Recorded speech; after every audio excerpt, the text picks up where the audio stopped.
Hello, and welcome to my podcast, Good Grief. My name is Dr. Christine Malone, and in this podcast, we talk about trauma, tragedy, and survival. In each episode, I will interview someone that has gone through grief in some way, and we will discuss the impact it has had on their life. By sharing these stories, we hope that others won't feel alone should they be going through similar situations. Enjoy.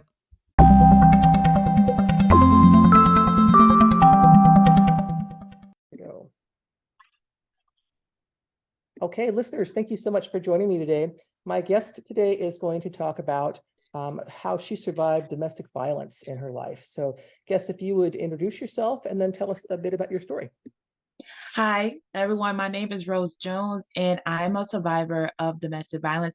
I don't like to see I like to say survivor. A lot of people like to say I'm a victim of domestic violence. I like to lead with the word survival or a victor of domestic violence because when we sit in a place of a victim mindset, we say victim, victim, victim. That says that the situation is still in control of us. So we have to lead with survivor or victor of domestic violence because we have to take control over the situation. We can no longer let the situation control us. Me, I was in three domestic violence relationships. The first one is the one that I watched my dad do to my mom. My father abused my mom as a child, and I watched her normalize domestic violence. It seemed like it was part of our everyday life. It was like normal. So when I grew up and I moved into relationships, I thought domestic violence was part of the relationship. I thought that was something that was supposed to come with relationship because that's all I seen as a child. So I thought someone being controlling, hitting you and manipulating you was part of the relationship dynamics. So I didn't learn until maybe about like 10 years ago that that wasn't normal, that it wasn't normal. It wasn't supposed to be part of what was going on. What made me wake up from that was my kids, like me wanting more for my kids. Is like, there's something, you know how we all feel, we have that instinct inside of us knowing that something ain't right. Like this feels comfortable, but something, I want more. So that I kept getting that feeling and I was like, something has to change, and then I decided to leave. But in my first abusive relationship, it was with my kid's father, and it was more of emotional manipulation, like he controlling me, telling me what to do, and like taking my finances and stuff like that. But I literally thought that was part of the relationship, and I really thought that that was something that was supposed to happen. You know, men leave, but it's certain ways that men supposed to leave and not take advantage of you. And we don't know, if we never got taught those things, we never know how much is too much and how much is too little. So we're just navigating life by what we think it's supposed to be. And then my second relationship, it started off pretty good. It was pretty much like, oh, love bomb, pretty much. Love me, he loved me, he loved me. And then all of a sudden, and then I had my child with him, my second child, and everything switched. And he's like, oh, I got her locked down and now I can do whatever I want. And she can't go nowhere because she has my child, and I will always have ties to her. So I will always control her. I'll always have that thing. And that's a lot of things that we think that, oh, we have a child with someone and we can't leave. We have to be with this person. This person loves me, or we fall in love with the person they used to be. And then we're hoping and dreaming and wishing that that person would still be that person once again. And that's why I stuck in that relationship for a long, long, long time. A long time. And I literally just was in love with the person that he used to be and not the person that he was presenting me. And I kept thinking that he was going to come back. He was going to come back. He was going to come back. He was going to come back. And he never came. He never came back. And how that relationship ended was me and him on my kitchen floor fighting for my life. He's choking the life out of me. And I happened to grab a knife that was standing next to me and try to stab him in his back. And then when he realized that I was actually fighting back, he jumps up and is like, oh my God, you're trying to kill me. And I'm like, what? I'm trying to kill you. Um, did you not know you was taking the life out of my body and I had to make a choice between me or you? And that was it. And then the next relationship that I got into was more emotional. It was more of when I people don't realize that when you become abusive, you could be in a lot of abusive relationship, you can also become the abuser. So I haven't physically abused people, but my last relationship was me more of the abuser, and I was emotionally abusive because I came from a place of defense, and I thought I was defending myself. With me feeling like I was defending myself, I was hurting the person that I was with. And I use my words and my emotions to kind of like manipulate the um, to get the to get the output that I wanted. Like, I'm not gonna this is not gonna happen to me again. So I'm gonna control the situation. I'm gonna be the person that's going to make sure everything go right. And that aspect of me still not knowing what a healthy relationship is turned me into the abuser and turned me into someone that was manipulating and controlling. Yeah, I know from what you're saying that I know for sure you already know this is true, but you have to break the cycle first of all when you start talking about your kids and so on, and Yeah. what you learned growing up. I mean, I grew up in a very abusive home as well with my mother who was the abuser. I learned that that was normal. That was my normal. I knew I didn't want it, but I knew that it was normal. And my older sister in the same situation has repeated that and had a lot of abusive relationships as well. So yeah, that definitely keeps going until you break that cycle. And also, I know you know this as well, but people who are abused do often become abusers, and that's because Yeah. that's your norm, right? It's what you know. You do not know what a healthy relationship looks like. So, how did you get to the point where you are realizing what a healthy relationship is and what it isn't, and how you can look for that and look out for yourself and your kids and get into a healthy space? The first thing I had to do was become aware that the first thing was self-awareness, aware that what is going on with me is not normal. What is happening is not normal. Because if we don't know, we can't change something that we don't know. And like I said, I had that feeling like something is not right, something that's right. And I had to dive deep in self-discovery of what was not right. And then as I started to discover who I am and started to discover like what was going on, what was my environment, what was contributing to this unhappiness, this feeling lost and confused of what's going on, I discovered that I've been indulged into generational trauma. Like, this is a thing that been going on for years and years in my family. Every woman in my family line has been in an abusive relationship. Every woman in my family line never really established healthy relationship foundations.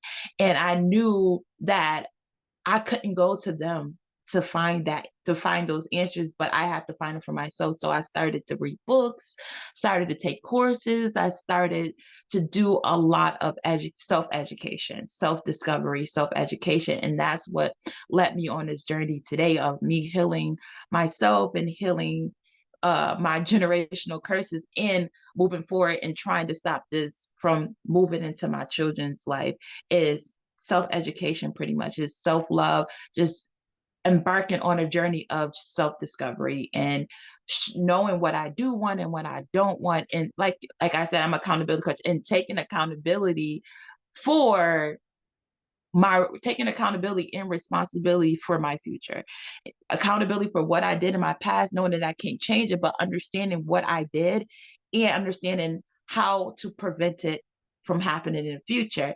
And a responsibility of knowing, like, yes, my parents did not teach me this. And yes, I did not have these tools as a child, but now it's my responsibilities to get these things for myself and to teach them to my kids. Yeah. So, how old are your kids? That's going to be my question: is how have they done through this, and how are they doing now? I have a range between six, I have 6, 13, 15, and 18. And the challenging one is the 18-year-old is because she didn't have the best version of her mom the most time. So her breaking her curse and breaking her habits is a little harder than my 6-year-old because she always had the best version of me. And my 15-year-old is kind of the same way, but my 13-year-old, he's a boy. So it's definitely like instilling things into him because I don't want him to become abused. I don't want him to follow the trends of his father and stuff like that. So that one is really, really challenging because they still in contact with their father. He is shifting a lot. He's on a journey himself, but it's still like he still have habits and stuff that I don't want my kids to pick up on. And sometimes it's like when you're here and someone is here, you don't want to separate them from their parent because they still need their father in their life. But at the same time, it's like navigating what I allow him to imprint into them. So do you have conversations like this type of conversation real open with your kids, especially the older ones, like the 18-year-old for sure, about, so that you're not, it's not, like a lot of us with family darkness, we keep it under covers, we don't talk about it, it sits in the closet and then it just keeps on going. So, how do you deal with that with her to really help her see what you've gone through, what you've learned, and so she doesn't head down that same path? We have family meetings, not even with her, it's with all the kids. So every week we have like family meetings and we tackle tough topics every week. We go over something like, tell me something that happened to you this week, and I'll just go into my past and show them like this is what happened to mommy, this is how mommy overcame it, and this is what mommy don't want you to have to experience. Like this is what happened to you, but it could get worse, it could get worse, and I just want you to understand this is what I've been through, this is how I overcame it, and allow me to give you these skills so that if this challenge is still bothering you or this is going to happen in your future, you can use these skills, or you could just come to me and we can have a conversation and we can navigate it together. I want them to feel comfortable being open conversations with me, to feel like they can come to me about anything, even if they feel like is going to disappoint me or something like that. I want them to be open because I didn't have that open relationship with my parents either. They was in survivor. My mom was in survivor mode all the time. So she couldn't be present. She didn't know how to be present. She didn't know how to be emotionally supportive to me. And that's what I want to be for my kids. I want to be their backbone. I want them to understand that they have someone to talk to and understand what they're going through. Like they're not alone. See, me, I carried this burden thinking that I knew that I wasn't alone, but I didn't know who to go to. I didn't know who can support me. I didn't know who had the skills to help me navigate with what I was going through.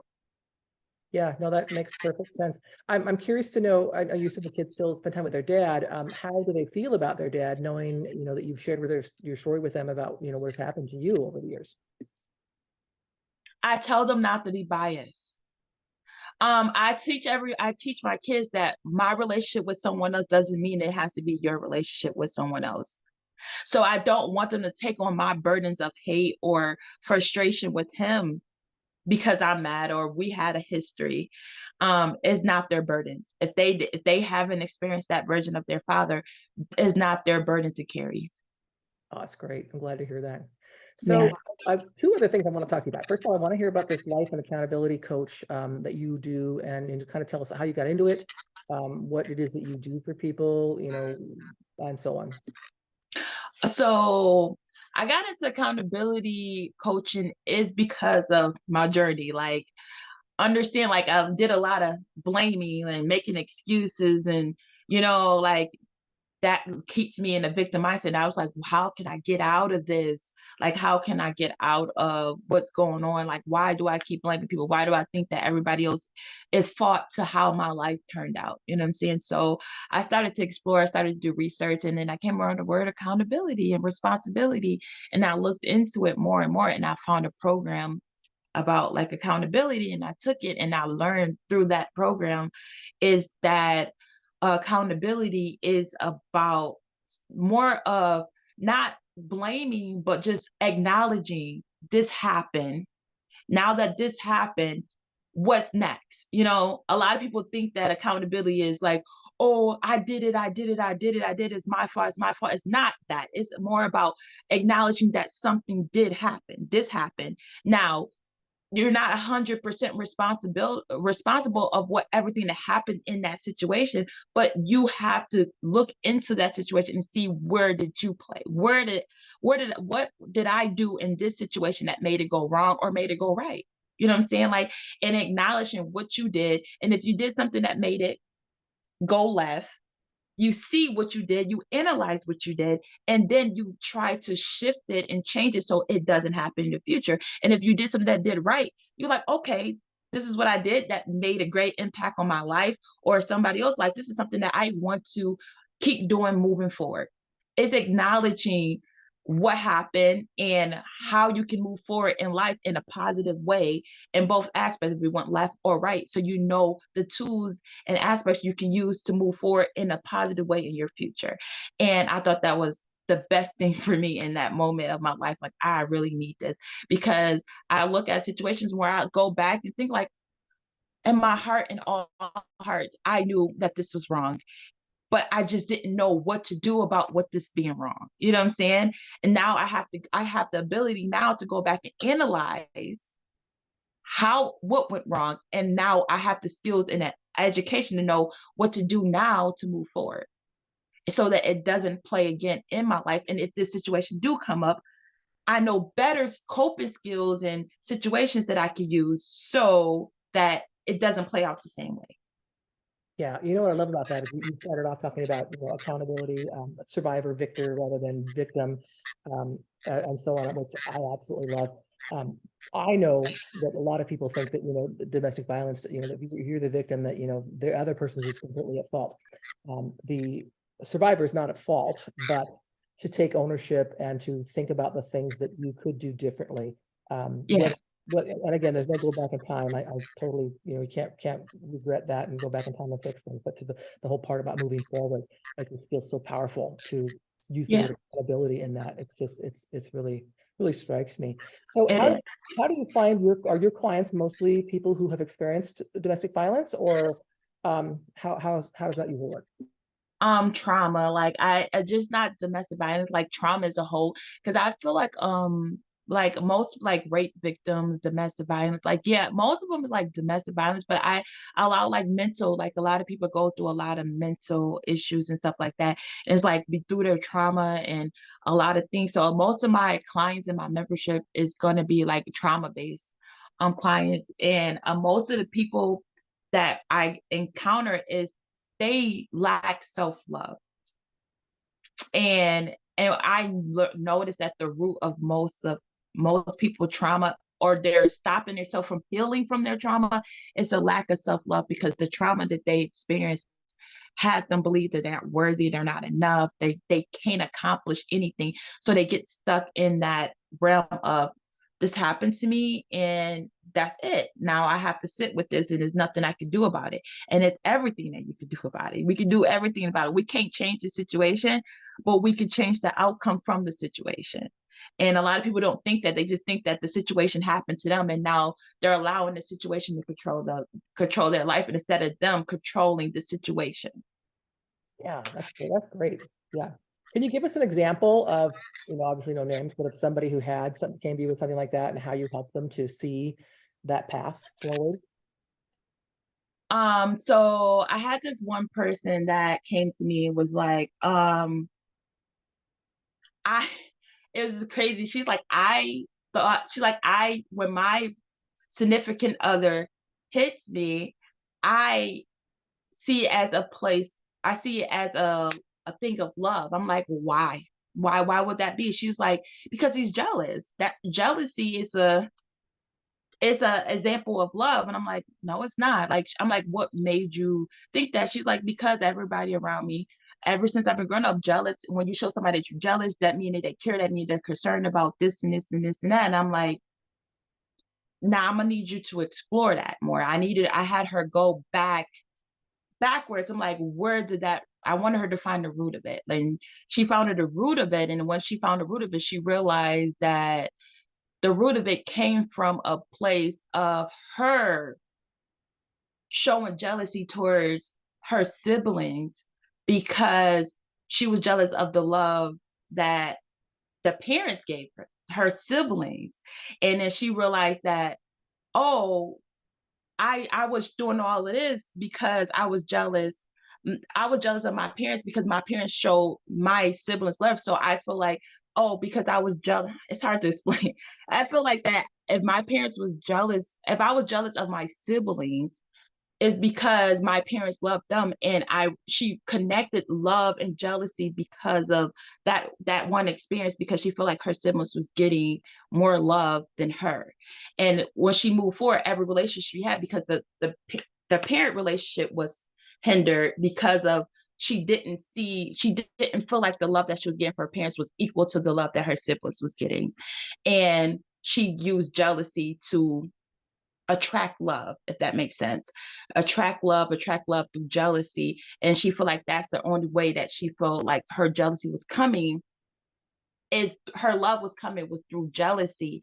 And I told her, like, no, we have to go back to understanding that yes, our parents do express love to each of our siblings different, because we are all individually different and everybody needs different levels of love.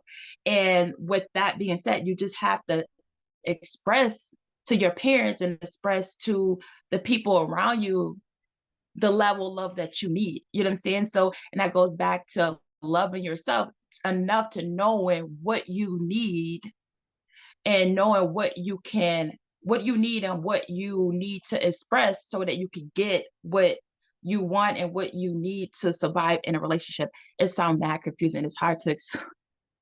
No, I'm you're like, making perfect sense. You're making perfect sense to me. yeah, like I feel like I'm just jumping all over the place. Like it's just like her navigating back to that, and then with her understanding that that is not a healthy aspect of a relationship, and that's go back to her understanding that loving yourself is expressing what you need and how you need it in a healthy way. Like our needs can be met in healthy and unhealthy ways. As long as we feel love, we don't understand if it's healthy or unhealthy love. We just know that we're being loved. And I want her to understand the difference between healthy love and unhealthy love. And we have all these major needs that we have, and love is like the biggest one. And it doesn't that's another thing that keeps us in domestic violence relationships. It's still feeding the love and still feeling the need of being comfort and being with someone and feeling some type of love is better than no love. And understanding navigating healthy and unhealthy love, and understanding that the first and ultimate love is self-love. And once we love ourselves and love who we are and what's going on with ourselves, and knowing that what we want, we can package that up and hand it to somebody else. Like, hey, this is what I need. Are you fully able to do this? Yes or no? If not, I'll take my package back and then I'll hand it to somebody else that can. We tend to just take pieces out of our bag and give it to people and say, "Oh, you can only do two of them. Okay, I'm okay with two. I'll figure out how I'm gonna accomplish these other three, and I'll let you fill in. I'll let you fill it in whichever way you feel like it, and I'll accept it because you hit two of those targets."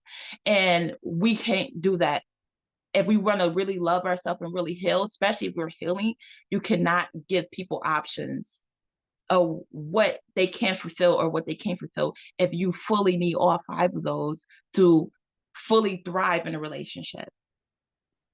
Great. That's great advice. I Yeah. would like to know, I mean, obviously you've worked with a lot of women on this, but if we had a listener who's a woman who's currently in a relationship that's abusive, what would you say to her? Because it's not a fix it in one day thing, but what advice would you give to her? That the biggest advice is self-love. If you can't, like, the biggest is, like, I always tell survivors of domestic violence, they're like, oh, why can't they just leave? Everybody's not strong enough to leave. Everybody don't know if they what to do or how to do it to leave. The biggest thing is once you start the loving yourself and start discovering who you are, you will start to realize that this is not it for you. It starts with self-discovery. It starts with self-love, understanding who you are, what you want, and how you want your relationship dynamics to be. How do you want your relationships to look? What do you want to how do you want to present yourself in this world, and how do you want to present yourself in a relationship? And you have to combine those two together. And as you research you, self-aware you, self-discover you, you'll start to realize, this doesn't align with who I am and what I want to do. And then you'll start to realize it's time for me to shift away from this situation. It's time for me to go somewhere else. It's time for me to start the acts of moving away. And as you do that, the biggest way when you do decide, after you did your self awareness and your self discovery, build your support system. Because most people that are in domestic violence are alone. Build your support system. Have those people around you that's going to have your back when it's time for you to leave. Someone that you can hope, someone that is going to save money for you, that you can hold money for you. Someone that's going to be that car outside, and when you're ready to go, when you know it's going to hit the fan, or somebody that's going to help you pack your stuff while him or she is at work, and that's going to help you move in less than 3 to 4 hours, because that's what I had to do. My significant, he went to work, I had 5 hours to pack everything. I had a U-Haul and everybody, my brother and my dad and my friend. We packed my house. We had it all packed up and gone in 5 hours. Whatever wasn't gone in 5 hours was left. So you have to have those people ready and on go to when you are ready to go. Like we're not gonna know, you're probably not gonna leave tomorrow, but just have those things in place for when you are ready to go. It's great advice. When you talk about self-love, do you connect that also to the same thing as like self-worth? Because I think a lot of people don't think of themselves as worth more than this. I'm not worthy of a healthy relationship or something. So does that something you think comes Yes. with the self-love part of that comes with Yeah, realizing under the you're worth it? self-love, I kind of like self-esteem, self-love, self-worth, self-confidence, all of those all those selves fall right under self-love, because once you accomplish that, you'll build all of those. All of those come as a building stones to that big self-love. Yeah, I thought that's probably what you were saying, but I wanted to make sure you articulated it so everybody else knew it too. Yeah, yeah. Rose, you've been wonderful to talk to today. Do you have anything else you want to add before we end today?